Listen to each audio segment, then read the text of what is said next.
Il y a beaucoup de femmes qui se plaignent que leurs hommes n'arrivent pas à communiquer. Elles essayent de l'amener à communiquer, mais l'homme ne partage pas. Elle entend que son homme a partagé des choses à l'extérieur qu'il n'arrive pas à partager dans son propre foyer, dans sa propre relation. Et elle se demande, qu'est-ce qui se passe? Qu'est-ce que je ne fais pas pour que mon homme ne s'ouvre pas à moi? Alors reste avec moi parce qu'aujourd'hui, je vais te révéler les 3 raisons pour lesquelles ton homme ne s'ouvre pas à toi.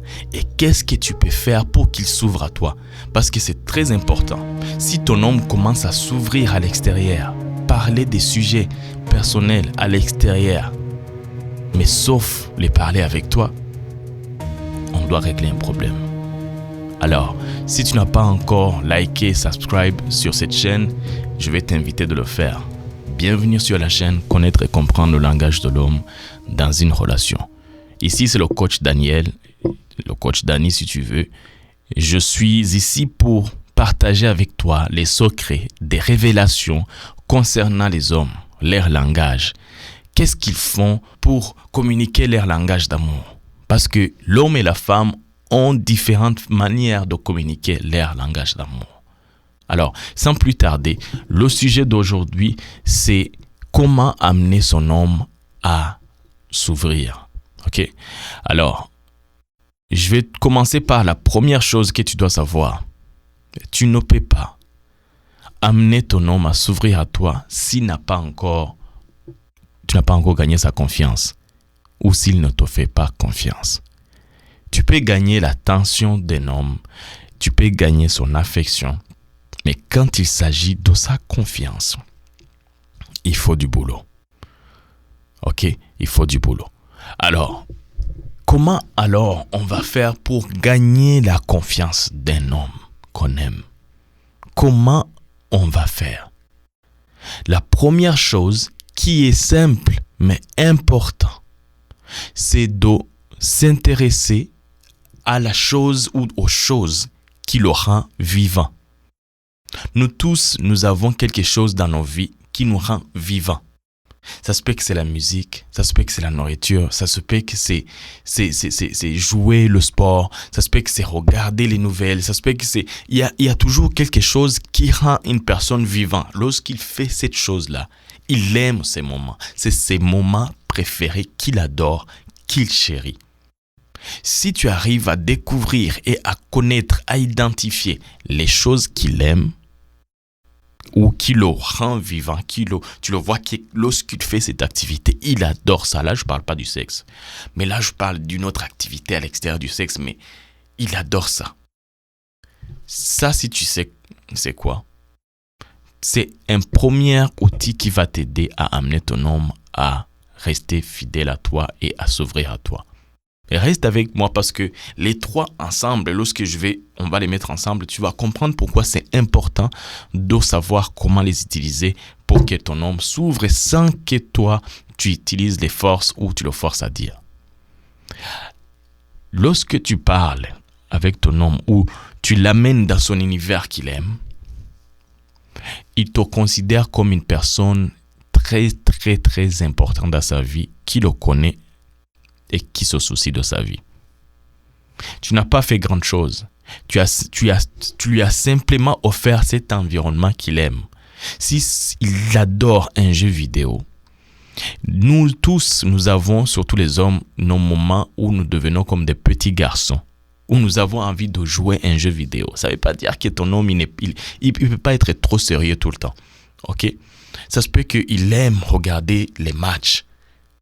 Lorsque tu constates que les moments qu'il regarde les matchs, c'est des moments préférés. Il adore ça. Lorsqu'il s'assoit avec sa petite verre, sa petite verre de bière et tout, il adore regarder le match. C'est pour cela que des fois, il veut sortir à l'extérieur pour voir ses amis. Comme ça, il peut regarder son match. Maintenant, toi, qui veux que son homme s'ouvre à soi, apprends à lui offrir cet environnement.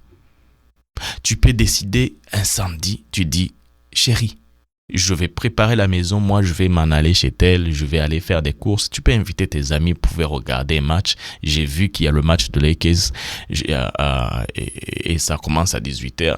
Tu peux inviter tes amis, tranquille, tu regardes et puis moi je ne serai pas là. Je serai tranquille. Oh, tu sais pas combien d'hommes qui rêvent d'une femme qui peut les offrir ce genre de choses.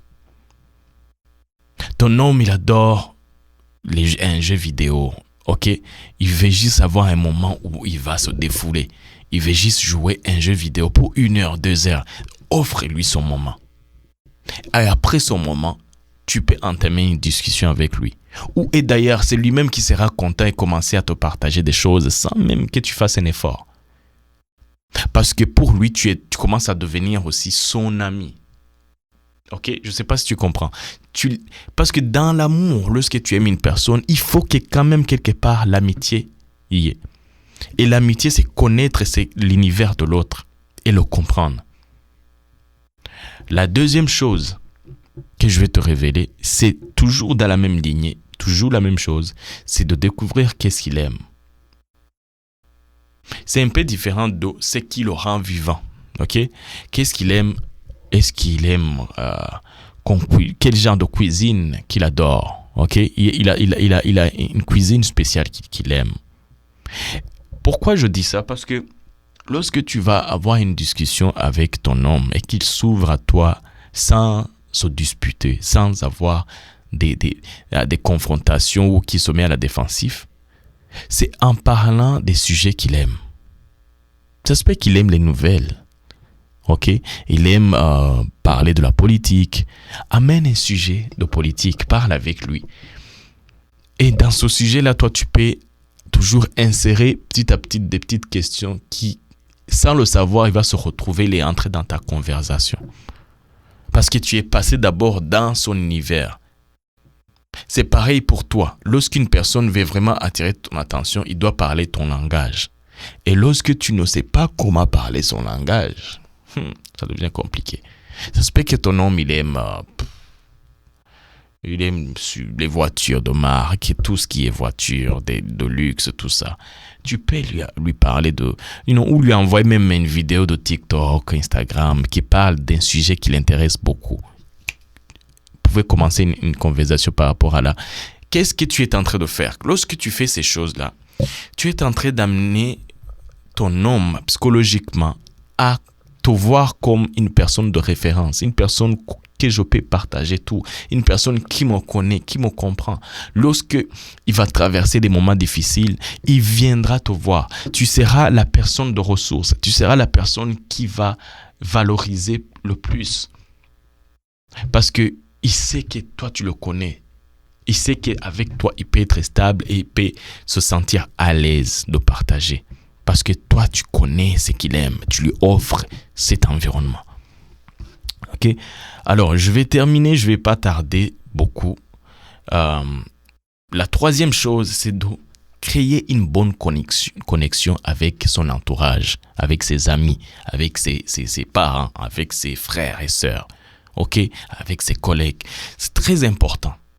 Parce que lorsque tu n'as pas une bonne connexion avec ses amis et ses collègues, guess what? C'est eux qui vont lui conseiller mal parce qu'ils ne t'aiment pas. Ils ne t'aiment pas, tu ne passes pas du temps avec eux. Pourquoi? Il faut savoir se faire aimer. Est-ce que tu dois t'entendre avec eux? Absolument non. Mais tu peux te faire aimer. Ça ne veut pas dire que tu es comme ça avec eux, tu t'entends avec... Non. C'est juste qu'il faut que tu sois présent lorsqu'il va dans tes activités avec ses amis. Par exemple, s'il t'invite, sois là. Il nous partage des moments avec eux. S'il faut participer dans la cuisine, participe, fais quelque chose. Voilà, qu'on te voit un peu engagé.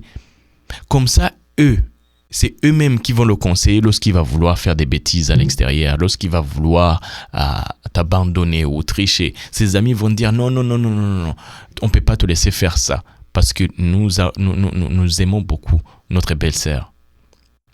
C'est eux qui vont te protéger. C'est eux qui vont te défendre. C'est eux, ta deuxième famille. Voilà pourquoi tu dois créer une bonne connexion avec eux. Il ne faut pas les combattre. Ce n'est pas tes ennemis.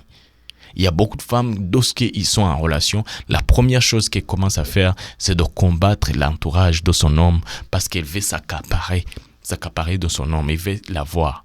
Or, tu es en train de le tuer. Les choses qui le rendent vivant, c'est d'être dans son entourage. Et je sais, c'est fort. C'est fort, ça vient de frapper dans ton cœur. C'était important que je le dise. Alors, j'ai terminé par ces 3 choses et j'espère que tu as pris note. Partage, like cette vidéo pour que ça soit partagé partout et moi, ça va m'encourager de faire encore beaucoup plus de vidéos. Alors, si vous avez des questions, n'hésitez pas de les mettre dans les commentaires, ça va me faire du bien. Allez, ciao, à la prochaine. Bye.